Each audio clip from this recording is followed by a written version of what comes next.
Buenos días, son las 8:27 del día de hoy, 27 de marzo del año 2015. El Juzgado Tercero Penal de Circuito, con funciones de conocimiento de Barrancabermeja, Santander, se constituye en audiencia de decisión de preclusión entre la causa penal que se adelanta en contra del ciudadano Uriel Roa por el ilícito de homicidio culposo. Concederé la palabra a los sujetos procesales por la Fiscalía. Cordial saludo, señora juez, señor defensor, señor representante de víctimas. Presente en esta audiencia Eduardo Amaya Torres, fiscal tercero seccional de Barrancabermeja.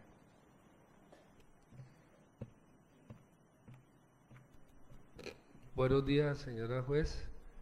Buenos días, señor representante de la Fiscalía, señor defensor. Mi nombre es Luis Holguín García y actúo como representante de las víctimas y mis datos ya están consignados en otros audios. Gracias, señora juez. Defensor público, en dicha calidad actúo en representación del usuario Uriel Roa.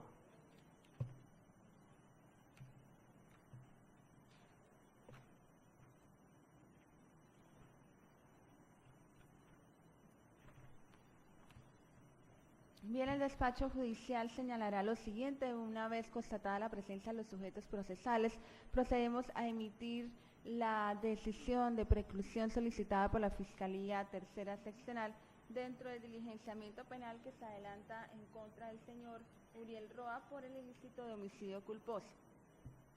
En lo que atañe a los hechos, fueron plasmados en el informe policial de accidente de tránsito, en la cual entonces hace referencia a la colisión tipo vehículo entre la camioneta Ford F100 de placas QA687 conducida por el ciudadano Uriel Roa y el vehículo 2, motocicleta Suzuki AX100 de placas MAM37B conducida por el señor Epifanio Correa Cortés, el señor Roleo Rodríguez, este último quien se desplazaba como parrillero de la motocicleta. El hecho ocurrió más exactamente el día 29 de mayo del año 2011 hacia las 16:30 sobre la vía Barrancabermeja, Llanito, vereda Penjamo del municipio de Barrancabermeja, Santander. En lo que respecta a las consideraciones que tendrá en cuenta este adjudicador de justicia para entrar a resolver la petitoria de preclusión elevada a instancias de la Fiscalía Tercera Seccional, señalamos que conforme a la previsión del artículo 29 de la Carta Constitucional, el debido proceso debe aplicarse en toda clase de actuación judicial y nadie podrá ser juzgado sino conforme a las leyes preexistentes al acto que se le indilga, observando las formas propias de cada juicio. De otra parte, el artículo 250 de la Constitución Nacional establece que la Fiscalía General de la Nación tiene la función de investigar los delitos y acusar ante los juzgados a los presuntos infractores de la ley, respetando en esta tarea los derechos fundamentales y las garantías procesales que tiene el investigado. La facultad de precluir la investigación en el sistema procesal penal colombiano, de conformidad con el numeral quinto del artículo 250 de la Carta Política, es del juez de conocimiento, trámite que de acuerdo al artículo 331 y subsiguientes del Estatuto de Enjuiciamiento Criminal se origina en la petición que eleve la Fiscalía al no existir mérito para formular la acusación, asimismo como el Ministerio Público de la Defensa, ante el vencimiento de términos para acusar, precluir o aplicar el principio de oportunidad. Potestad aquella también que se hace extensiva en el juicio a estos dos mencionados intervinientes por las causales previstas en los numerales primero y tercero del artículo 332 y miden esto en la imposibilidad de continuar con el ejercicio de la acción penal o inexistencia del hecho investigado. Igualmente, a dejarse en claro que el pronunciamiento con la respectiva audiencia haya de ser el cognoscente en uno u otro sentido. Valga decir, negando o decretando la preclusión tendrá el carácter de auto en la medida en que a través de ese pronunciamiento se está resolviendo un aspecto sustancial de la actuación tan trascendental que pueda con efectos de cosa juzgada distinguir la acción penal. De la misma manera, consecuencialmente, el artículo 331 de la Ley 906 de 2004 consagra no solamente la posibilidad de decretar la preclusión, sino de la misma manera a posteriori señala claramente cuáles son las causales para deprecar la preclusión. Entre ellas está la imposibilidad de iniciar o continuar el ejercicio de la acción penal, la existencia de una causal que excluye la responsabilidad de acuerdo al Código Penal, la inexistencia del hecho investigado, la tipicidad del hecho investigado, la ausencia de intervención del imputado en el hecho investigado, la imposibilidad de virtual la presunción de inocencia y el vencimiento del término máximo previsto en el inciso segundo del artículo 124 de este Código Penal. Pues bien, el despacho entonces centrará su respectivo estudio en cuanto a la petitoria de preclusión elevada a instancias de la Fiscalía Tercera Seccional, en la cual entonces señaló una vez al realizar concretamente cuál fue el núcleo generatorio de este investigativo penal, de este siniestro en la cual se vio involucrado dos vehículos, una camioneta y un motomotor, una motocicleta, en la cual entonces fue clara en señalar que existen un documento en lo referente al informe pericial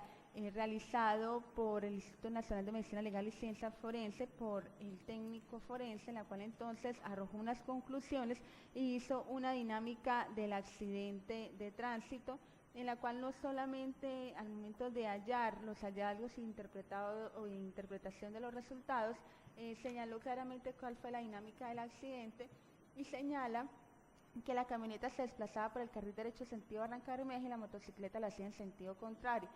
que a la altura de la vereda Pénjamo, por razones no determinadas, la motocicleta ingresó al carril de sentido contrario por el cual se desplazaba la camioneta, produciéndose la colisión entre estos dos vehículos de forma establecida por la posición relativa de impacto, esto tal como se pudo establecer por parte de este perito forense a través de unas imágenes que fueron fijadas al momento del siniestro o de los hechos.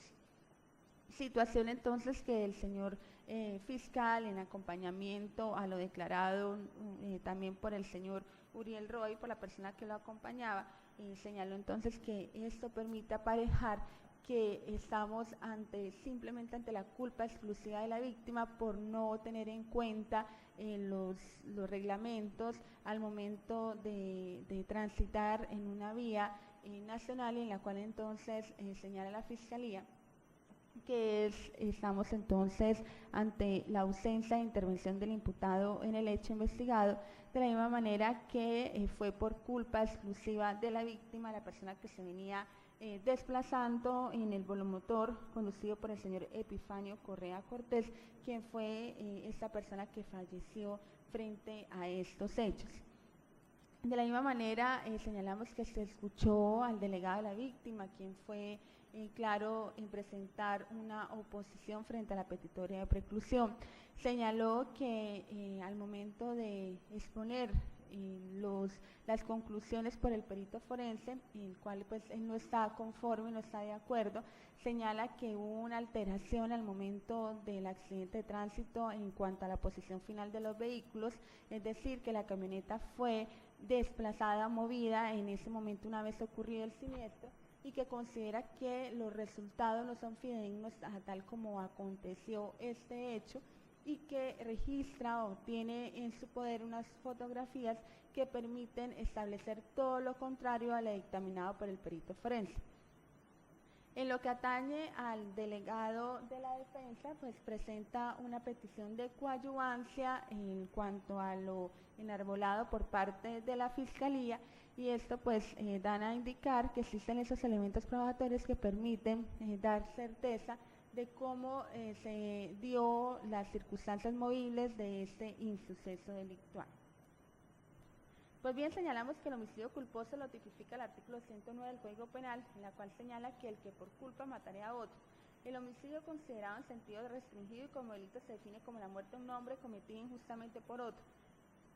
Como concepto dogmático se establece que es una cegación o supresión por conducta del agente de una vida humana tipicidad sin justificación jurídicamente atendible ante jurisdicción de forma intencional o dolosa o con culpa, que en este caso sería o preintención, culpabilidad y observándose relación de causalidad entre el hecho del agente y el daño de la vida o su humanidad, muerte o peligro para el bien, vida, causalidad. Pues bien, este despacho entonces se entrará a lo solicitado por parte de la Fiscalía. Desde ya pues es necesario señalar que la preclusión es una decisión que hace tránsito a cosa juzgada y que genera entonces el archivo de la actuación. Por tanto, para este operador judicial, el sujeto procesal interviniente especial que solicite demostrar al juez con elementos materiales probatorios, evidencia física e información legalmente obtenida que la causal invocada conlleva indiscutiblemente aplicar la figura jurídica del archivo de la actuación, donde el juez debe estar convencido que estos hechos ocurrieron de esa manera, tal como lo narra el peticionario de la preclusión, y no de otras, sin que existan otras hipótesis probables o creíbles o generen un estado de duda para prevenir el inaceptable riesgo de precluir a favor de un presunto responsable, extremo la disyuntiva de decidir archivar o continuar con la investigación hasta llegarlo a juicio. Pues bien, este despacho entonces centrará su atención en cuanto a los documentos que fueron recopilados en este investigativo penal, en la cual entonces existe el formato del informe ejecutivo del 30 de mayo del año 2011, en donde se plasman las circunstancias modales, temporales y temporales, como ocurrió este hecho, en la cual entonces se vio involucrada una camioneta Ford F100, en la cual estaba conducida por el señor Uriel Roa, y de la misma manera se vio involucrado un velomotor conducido por el señor Epifanio Correa Cortés y el señor Roleo Rodríguez, y que estos hechos ocurrieron concretamente el 29 de mayo del año 2011 hasta las 16:30 horas entre vía Barranca Bermeja, Llanito, vereda Penjamo, en el municipio de Barranca Bermeja, Santander. De la misma manera establece en lo que atañe a unas entrevistas, está la entrevista en formato PJ14 de Armando Acevedo, quien señala que ese día estaba acompañando a Uriel para llevar un trasteo de Barranca Bermeja para Puente Sogamoso, y arrancó más o menos a las 2:30 de la tarde, que venían de la vía Puente Sogamoso a Bucaramanga, y la vía estaba transitada, y que en ese momento fue cuando avistaron una motocicleta y que esta procedió a invadir el carril. De la misma manera se escuchó en la entrevista en formato FPJ14 el 29 de mayo del año 2011 a Uriel Roa, quien señaló que él venía por su carril y que ahí fue donde se presentó indespectivamente una motocicleta invadiendo su carril, y fue allí entonces en donde se dio este accidente de tránsito. De la misma manera está la inspección técnica a cadáver en formato FPJ10 del 29 de mayo del 2011, correspondiente a Epifanio Correa Cortés. De la misma manera está el informe investigador de campo del 30 de mayo del 2011, en donde se establecen unas fotografías al lugar de los hechos. De la misma manera se respalda con el acta de inspección a lugares del 29 de mayo del año 2011. El informe de policía de tránsito, el informe fotográfico de fecha 29 de mayo del año 2012 y 25 fotografías que se registraron en la escena de los hechos. De la misma manera también reposa el informe pericial de necropsia 2011-01-01680-8105, en la cual entonces se establece cuál fue la causa de la muerte, que fue politraumatismo contundente, trauma craneoencefálico severo, y la manera de la muerte fue violenta en accidente de tránsito, y esto fue suscrito por el médico forense del Instituto Nacional de Medicina Legal y Ciencia Forense, el doctor Óscar Alberto González Pedraza. De la misma manera se realizaron unos informes periciales de toxicología, los cuales resultaron negativos, y en lo que respecta al señor Epifanio Correa Cortés se detectó etanol en concentración alta en lo que respecta entonces al momento de ser analizado. De la misma manera, el informe pericial forense, lesiones correspondiente al señor, que era la persona que venía acompañando a Epifanio Correa en el velomotor, era Roleo Rodríguez. Bien, este despacho pues señalará que estos son los elementos que pues tuvo en cuenta en la Fiscalía para el momento de entrar a peticionar la preclusión, aunándole también que el ente acusador pues señaló que fue también por la imprudencia de la víctima, que venía conduciendo en estado de alicoramiento, y que pues eso hizo también de que fuera una causa detonante para generar este siniestro pues acontecido. Más bien, este despacho entonces señalará lo siguiente.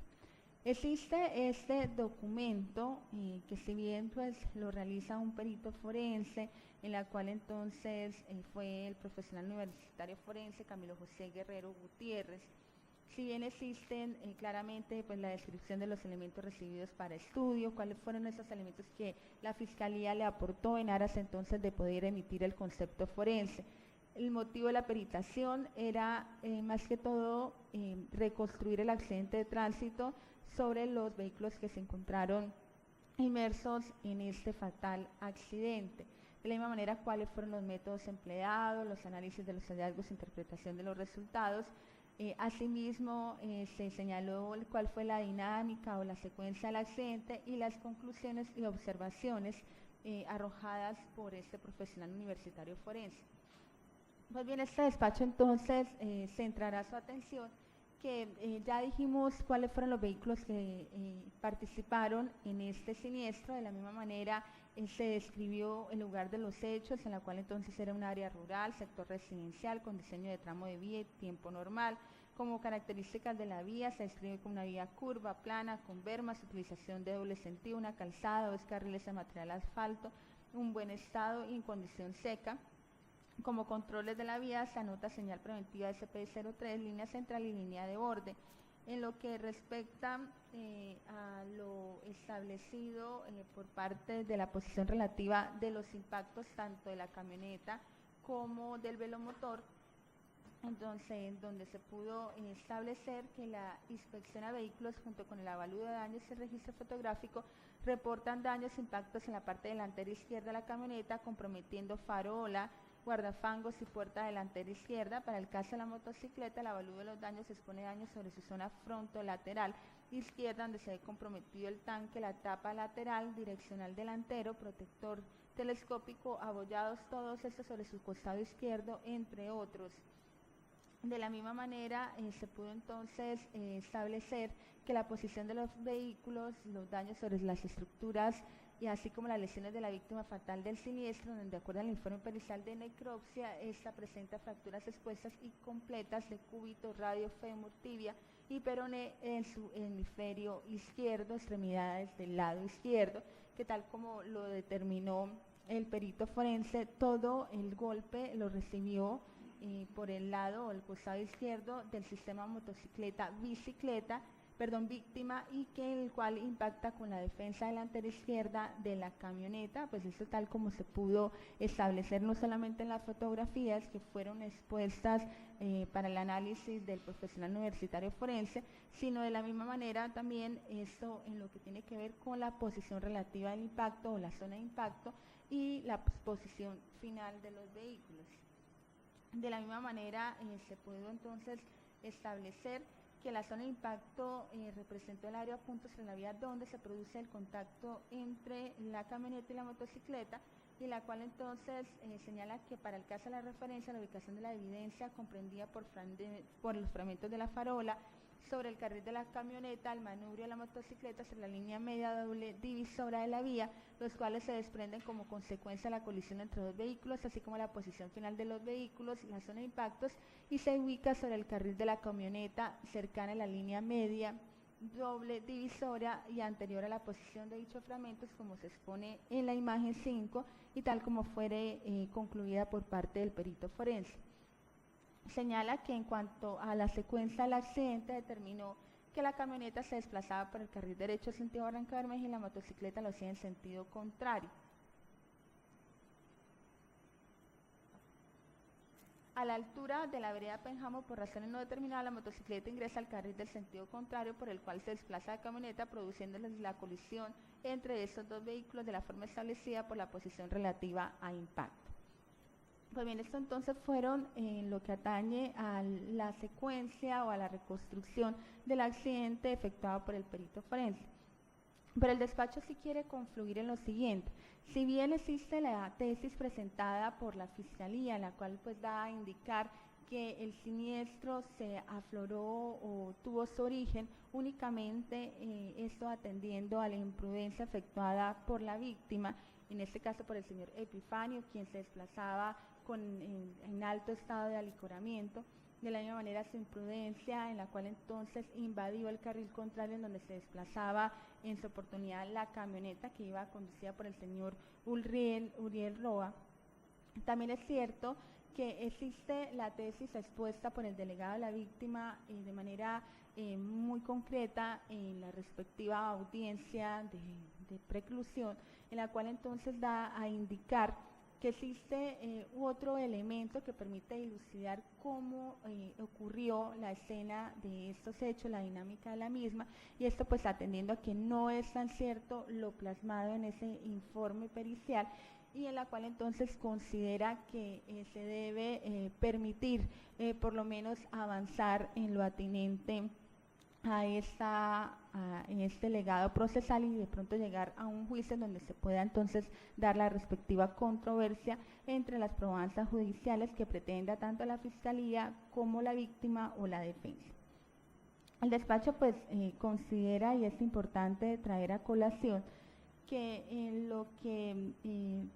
si bien está en acompañamiento con este informe pericial, también pues existe el testimonio del señor Uriel Roa y de la Señora persona juez, que lo... pido la palabra. Dígame, señor. Doctora, que tengo una diligencia muy importante que trajeron. La doctora me va a suplir por el resto de la audiencia. Gracias.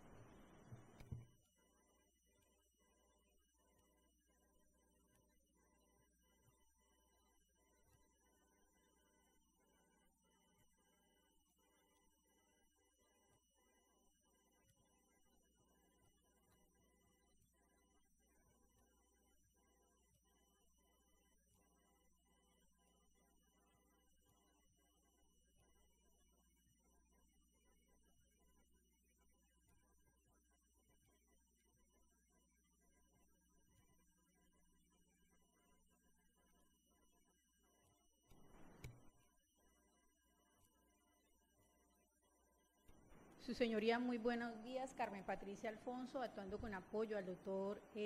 Alberto Elli, dentro del proceso que se sigue contra el señor Rubén Roa.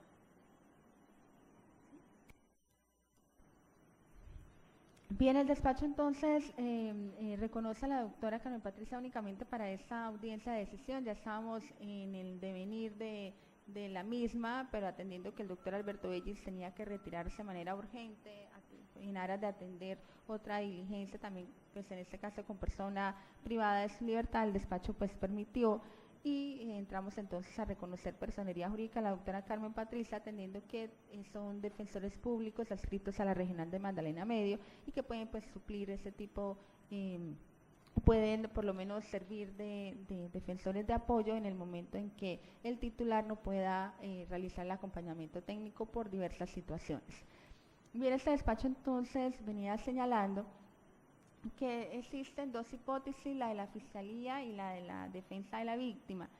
Una, como se señaló, la Fiscalía está basada en cuanto a la culpa exclusiva de la víctima, el señor Epifanio Correo, quien se desplazaba en estado de decoramiento, de la misma manera por su imprudencia, al momento de entrar o invadir el carril contrario en el cual se desplazaba la camioneta que iba conducida por el señor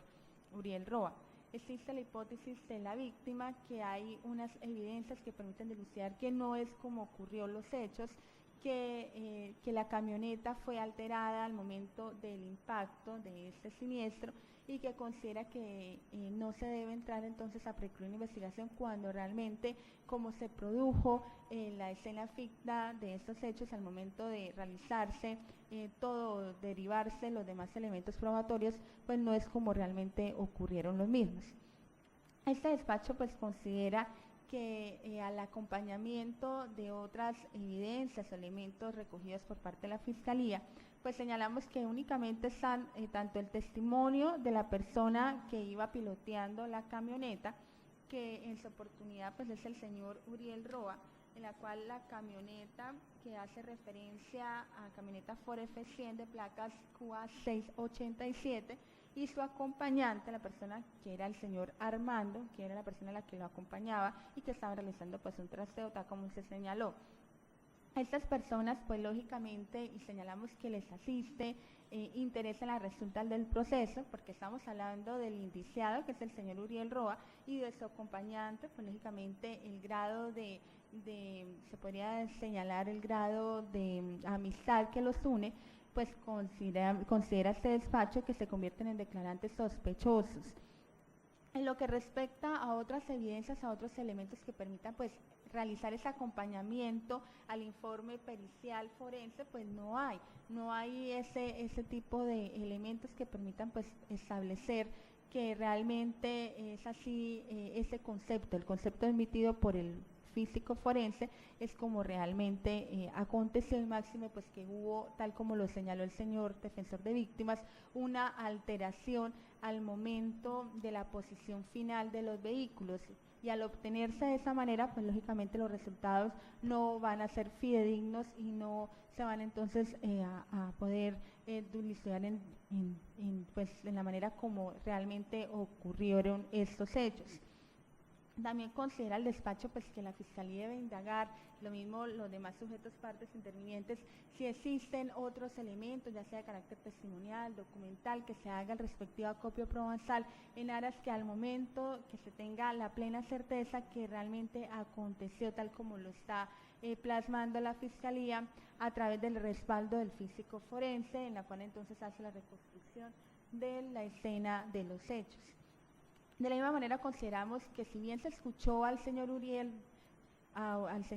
como de la misma manera su acompañante, considera esta judicatura que también se debió escuchar al señor Roleo Rodríguez, que también fue una de las personas víctimas en estos hechos, que fue una persona lesionada que iba para el momento del impacto o el génesis de este investigativo, que iba acompañando al señor Epifanio Correa. Consideramos que también es un testigo presencial y que se debe entonces indagar realmente cómo ocurrió, por lo menos que entren a dar luces de cómo realmente se generó las circunstancias movibles de este impacto o de este siniestro. El juzgado considera que en el presente caso, con los elementos materiales probatorios y la información legalmente obtenida por la Fiscalía, no se puede predicar con certeza que la conducta desplegada por el indiciado Uriel se esté en un estado por culpa exclusiva de la víctima, o en su efecto que no haya dado esa intervención en este siniestro. Pues consideramos que si bien la víctima pudo estar en estado de alicoramiento, en un alto estado de alicoramiento, consideramos que no, con el solo hecho de estar en ese tipo de estado, no se da a pensar que el mismo haya ocurrido, que haya sido factor determinante, ya que recordemos que si bien pudo haber incurrido en una violación en normas administrativas de nuestro Código de Tránsito, más sin embargo ya entrar a establecer y afincar que el génesis o que la causa de este accidente determinante fue ese suceso, no lo podemos dar por acreditado, ya que consideramos que no está suficientemente probado por parte de la Fiscalía, tal como pues lo narró el mismo ente acusador al momento de hacer su disertación conclusiva, al momento de peticionar la preclusión.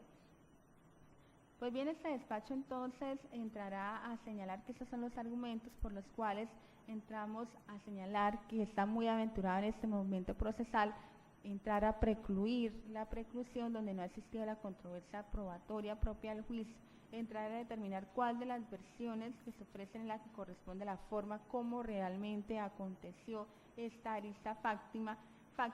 y máxime pues que considera el despacho que la Fiscalía General de la Nación, a través de su delegado, debe adelantar todas las labores de investigación tendentes a esclarecer cómo ocurrió este accidente de tránsito en donde culminó con la muerte del ciudadano Epifanio Correa,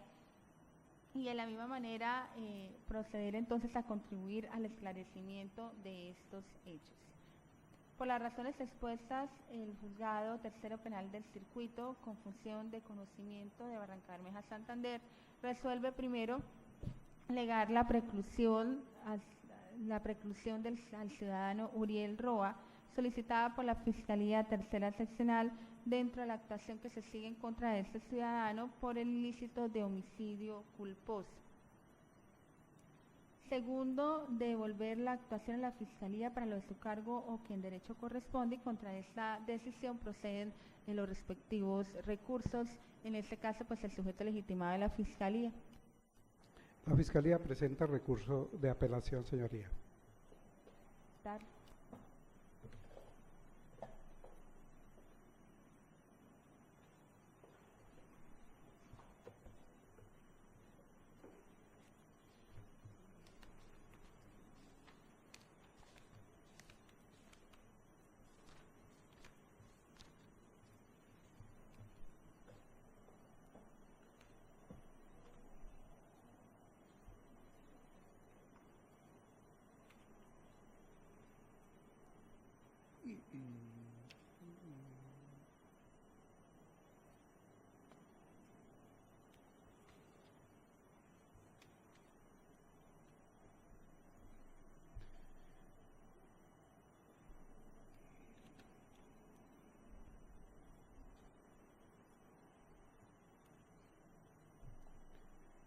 En esta oportunidad la Fiscalía apela muy respetuosamente la decisión proferida por la señora juez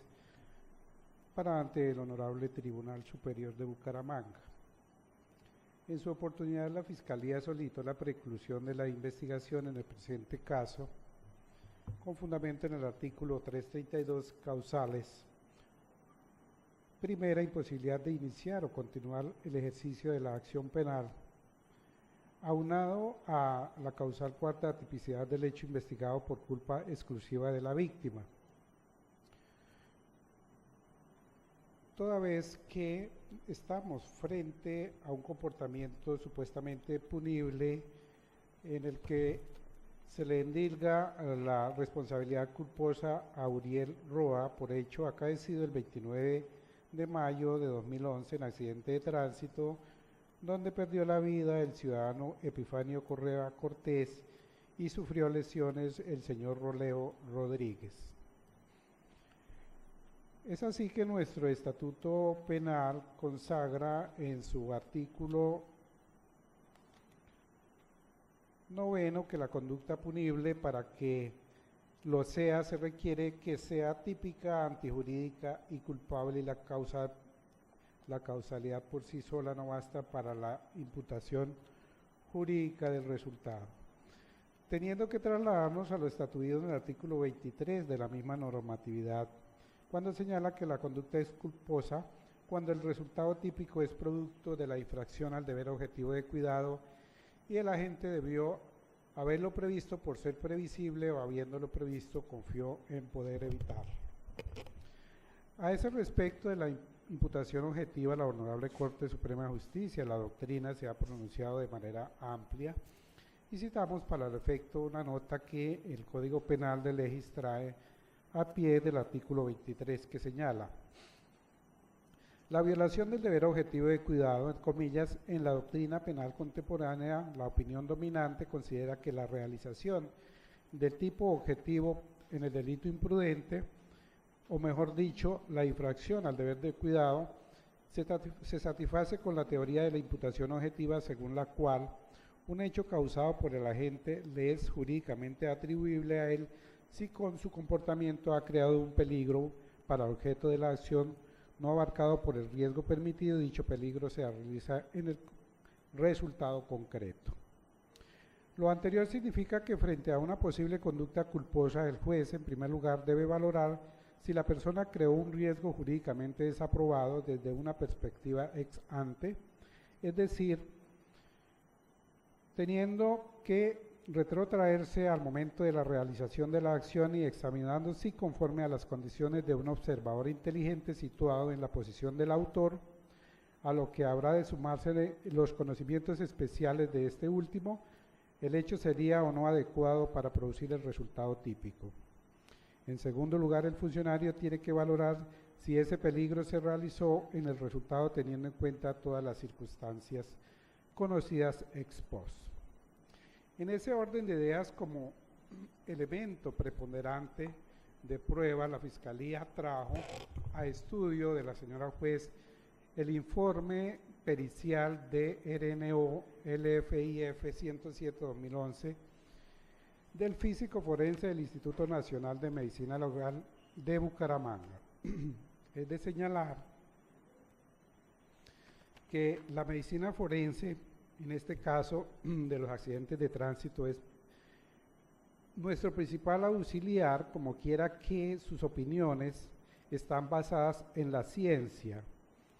no en la especulación, y más exactamente nos puede dirigir hacia una determinación de las causas de un resultado. En el caso particular de los accidentes de tránsito, el físico forense recoge los datos propios de un accidente de tránsito, hace un comparativo de esos datos con un programa aceptado a nivel mundial donde simula la dinámica de accidente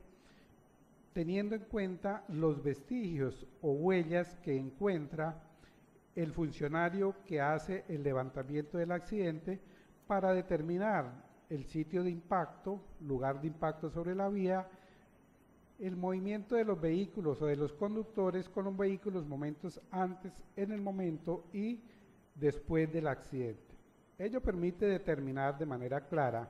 cómo puede darse la situación que se somete a su estudio. Y en el caso particular, el perito forense señala que revisó una acta de inspección a lugares, un informe policial de accidente de tránsito, un álbum fotográfico de la escena de los hechos donde se presenta la posición final de los vehículos involucrados y la víctima fatal del siniestro, inspección y avalúo de daños a vehículos involucrados en el siniestro, informe pericial de necropsia, versiones y testimonios del señor Armando Acevedo Peñalosa y Uriel Roa, actuación del primer respondiente.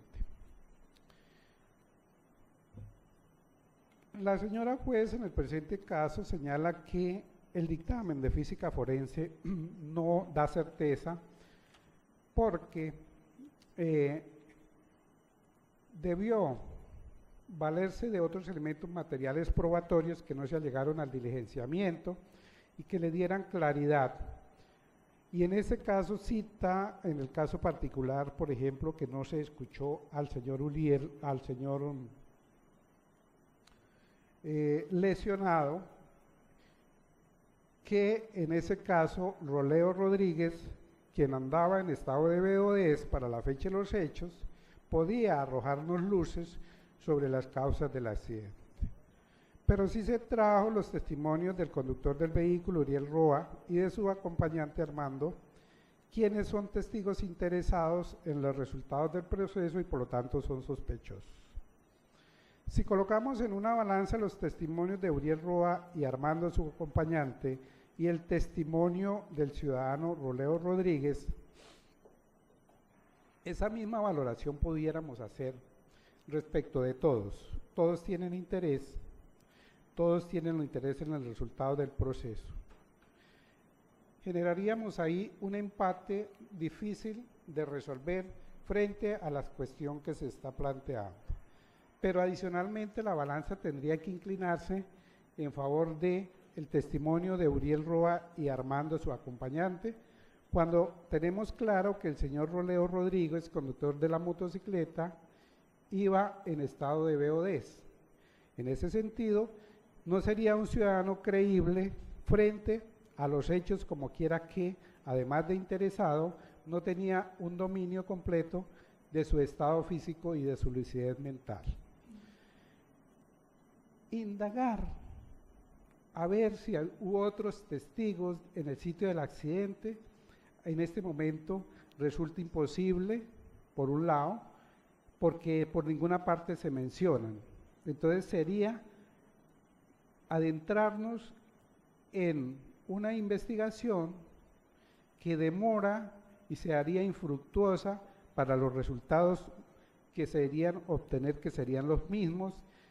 en un momento dado frente a un juicio por estos hechos con una sentencia absolutoria que desde ya es evidente, como quiera que un informe de física forense en frente a estos casos particulares resulta indiscutible, da completa certeza de lo que realmente ocurrió. Primero porque si se observa la figura que trae el informe de accidente de tránsito que se levanta con base en el informe de tránsito que aparece en la imagen 5, folio 7 del informe de físico forense, allí se especifican fragmentos de farola izquierda delantera de la camioneta, ubicados todos estos elementos en el carril por donde se desplazaba el vehículo camión. ¿Qué implica esto? Que esas huellas, esos fragmentos de farola de izquierda, por nuestra experiencia en estas lides y por nuestro escaso conocimiento en física forense, es lo que determina en el físico forense pueda establecer sin lugar a dudas que el punto de impacto de dos vehículos en una vía es ahí donde aparecen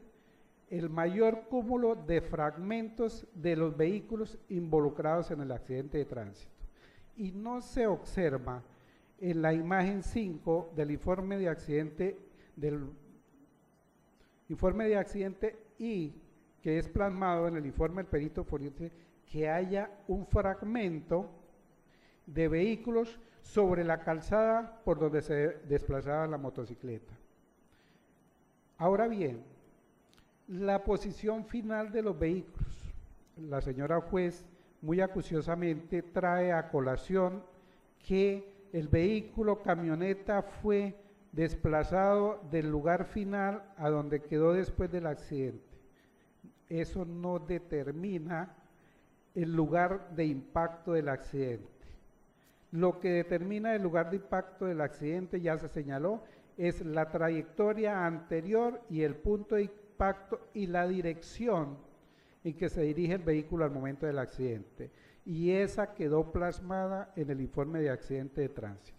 Así las cosas, que si el vehículo finalmente del lugar donde se mueve o de la dirección que toma el vehículo se mueve, finalmente no altera en este caso la dinámica del accidente, y el físico forense puede llegar a esas conclusiones. Pero esa movención del vehículo que estamos haciendo referencia es una mera conjetura que se hace acá, porque es un dicho que hay dentro del expediente, pero que nada modificó el informe de accidente de tránsito. 2. Aunado al anterior,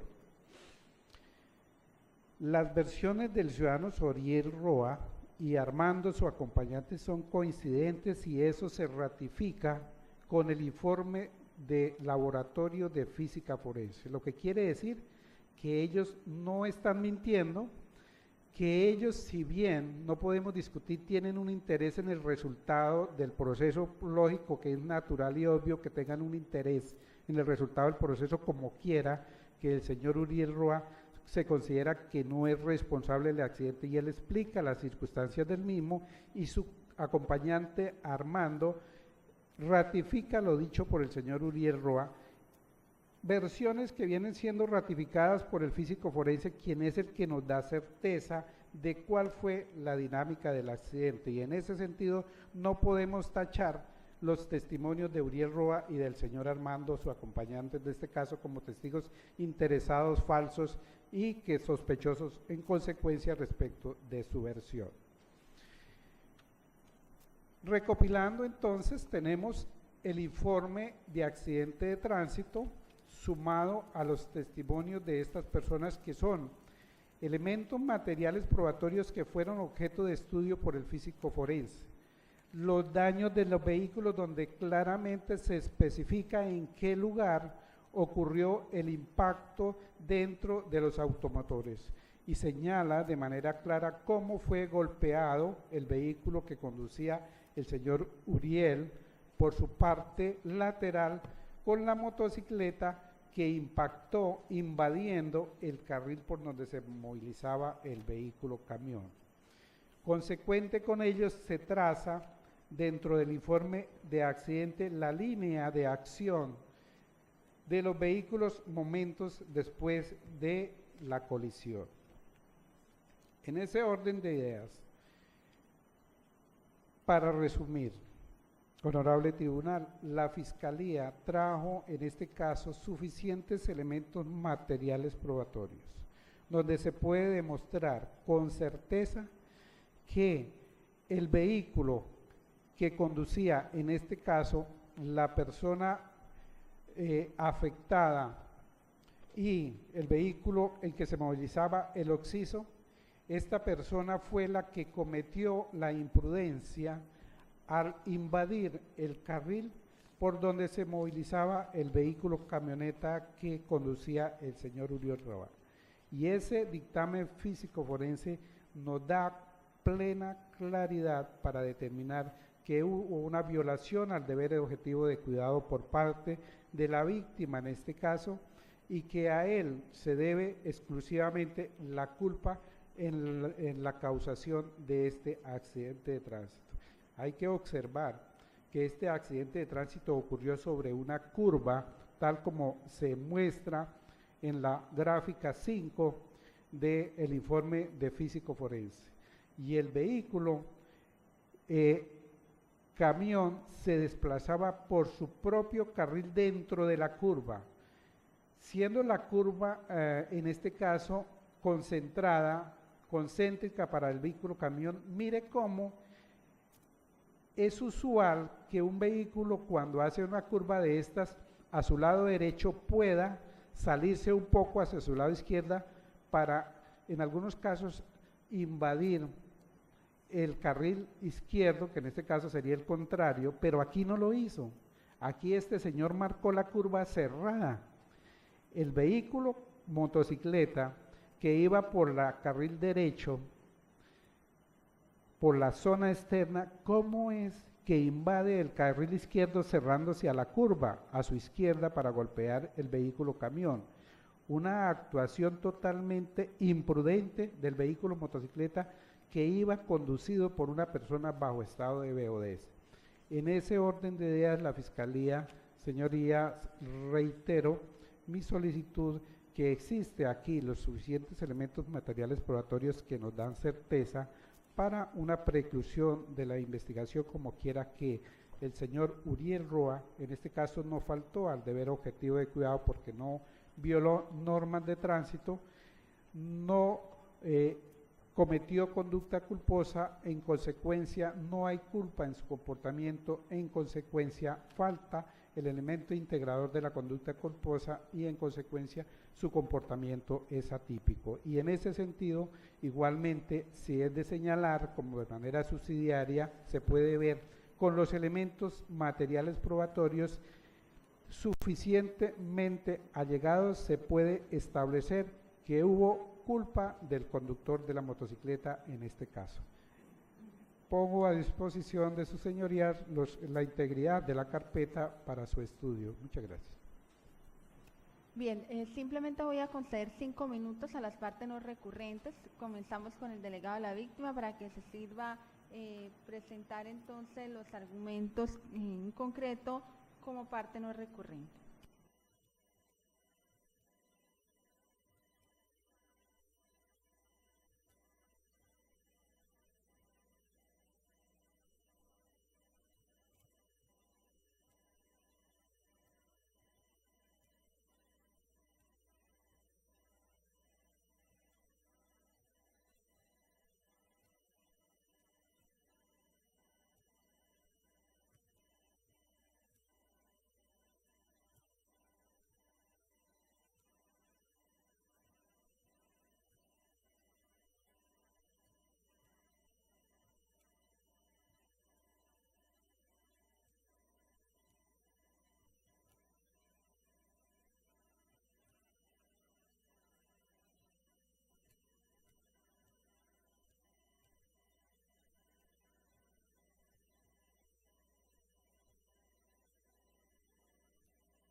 Señores honorables magistrados, como representante de la víctima, con todo respeto, solicito a su señoría que confirme la decisión del juez de primera instancia con base en los siguientes argumentos de hecho y jurídicos. El primer argumento sería que hay que recordar que el juez que conoce el proceso es el perito de peritos. El examen de física forense es un auxiliar para el señor juez que está conociendo del caso. Segundo, de los elementos materiales probatorios allegados por la Fiscalía, hay uno en específico que es la fotografía número 6. La fotografía número 6 es la que nos muestra cómo hay una huella de arrastre de la motocicleta en su carril, es decir, la motocicleta fue impactada en la curva, en el carril por el que iba el motociclista y se arrastró hacia su parte derecha. Como conclusión de esta fotografía, se puede llegar a decir que si la tesis de la Fiscalía y del físico forense fue que la motocicleta invadió el carril izquierdo por donde venía el camión, dicha motocicleta debió haber quedado en dicho carril. El ciudadano que perdió la vida debió haber quedado en el carril del vehículo camión, pero lo contrario de la fotografía nos indica que el ciudadano que venía en su motocicleta, al verse impactado, dirigió su moto hacia la parte derecha de su carril, por eso la huella de arrastre, es decir, él trató,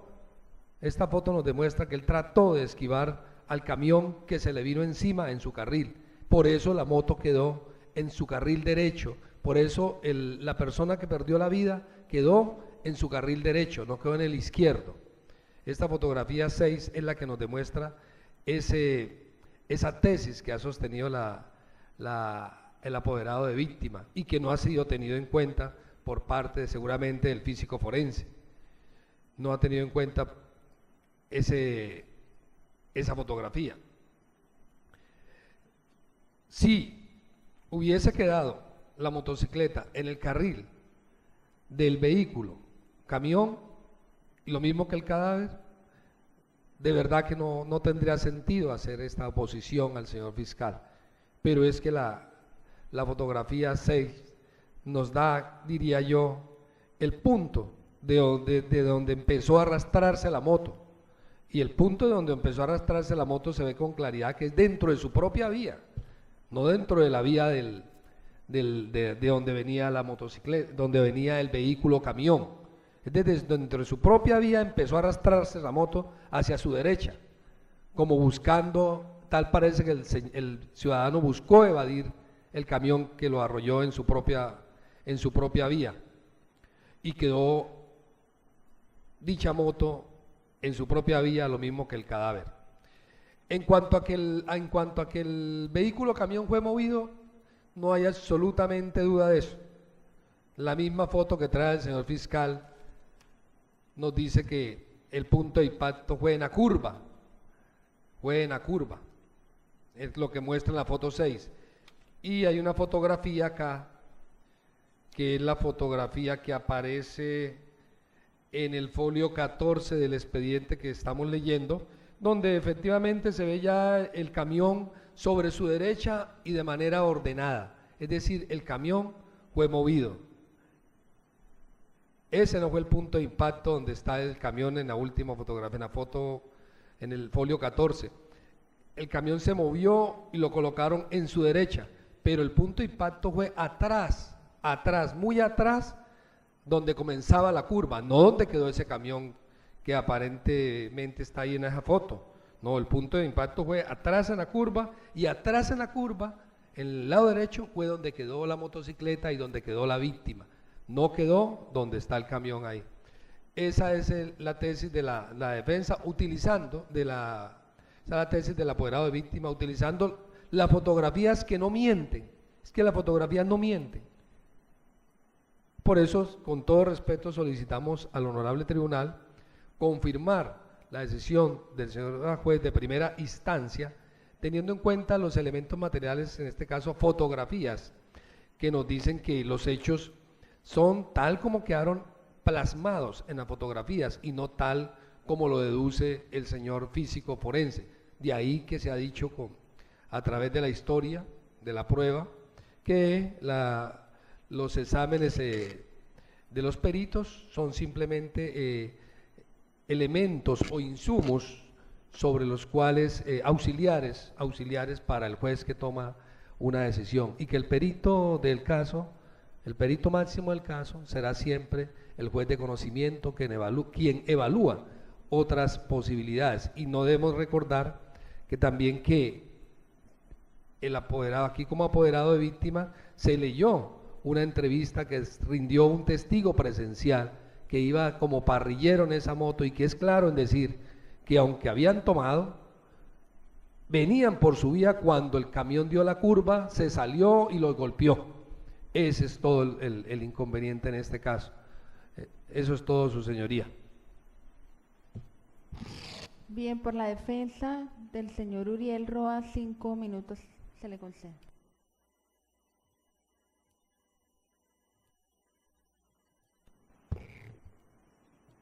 Después de tan acucioso estudio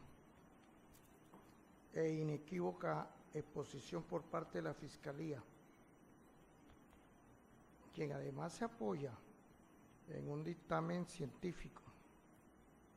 Es cierto que el juez es el perito de los peritos, pero cuando hay controversia científica entre dos pruebas científicas, tiene que tomarla y asimilar, pues los peritos no pueden mentir. Y en física hay mucha precisión, pero sin ahondar tanto, el honorable tribunal no puede tomar las simples conjeturas del señor fiscal, del señor representante de las víctimas, cuando manifiesta que el camión fue movido,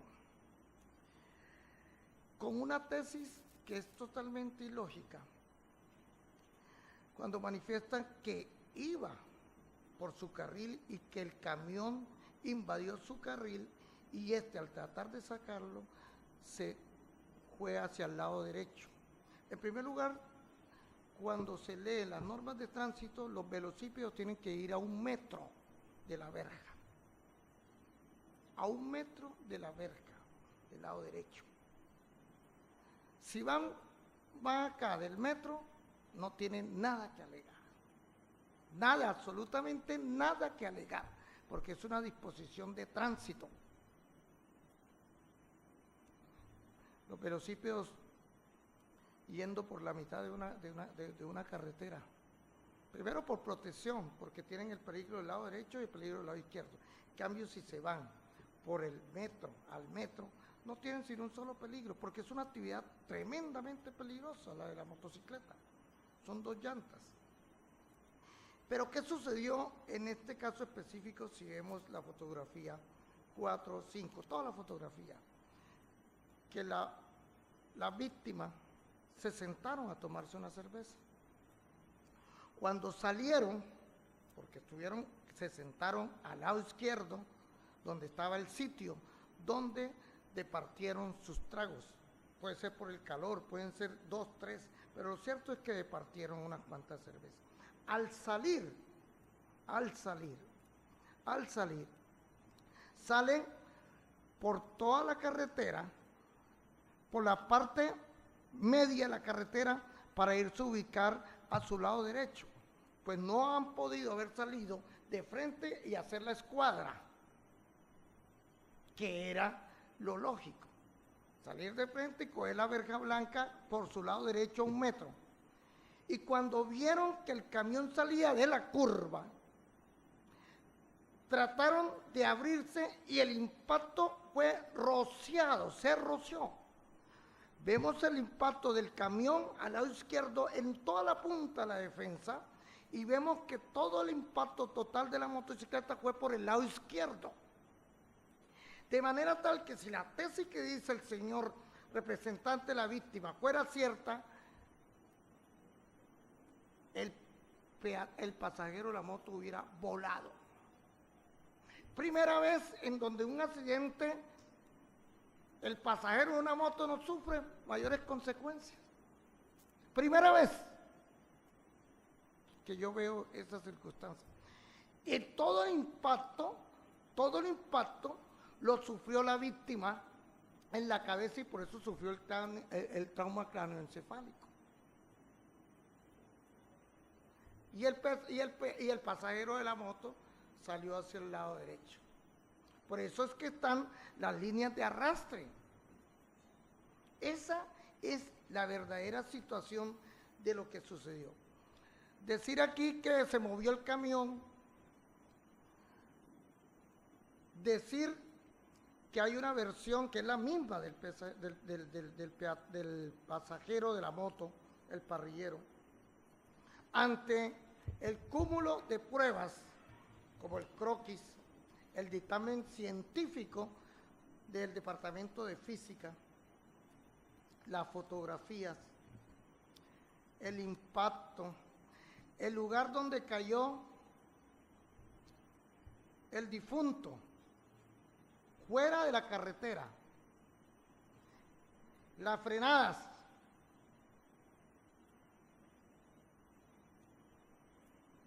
o sea, que las cosas hablan por sí mismas.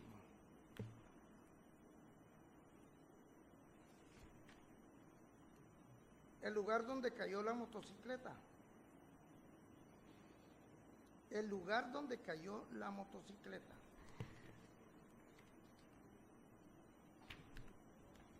Y los impactos que tiene la motocicleta.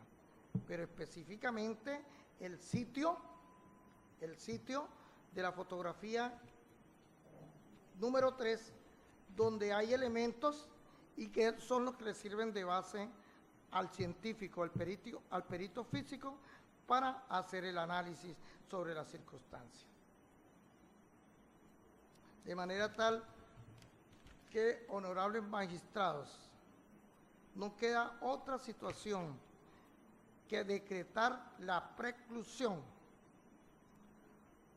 porque es la única providencia jurídicamente válida, tanto subjetiva como objetivamente. Miremos la fotografía 5 y miremos dónde cayó el casco. El casco está totalmente fuera de la carretera y la víctima quedó encima de la carretera. ¿Qué quiere decir eso? Que si hubiera sido el golpe en el lado derecho, el cadáver no hubiera quedado en esa situación, sino que se hubiera salido de la carretera como está el casco. Porque el casco sí puede rodar porque es como una especie de bola. ¿Y por qué él no rodó? Esas son unas consideraciones para que se tenga en cuenta que este detalle bien pormenorizado, paso por paso, hecho por la Fiscalía, da pie a que se precluya esta investigación. Gracias.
Bien, señor fiscal, usted me ha hecho entrega de la carpeta a la fiscalía. Infórmeme cuántos folios, infórmeme cómo va a remitir la carpeta para que sea expuesta y sirva de ilustración y derrotero a los honorables, por favor, silencio, a los honorables Tribunal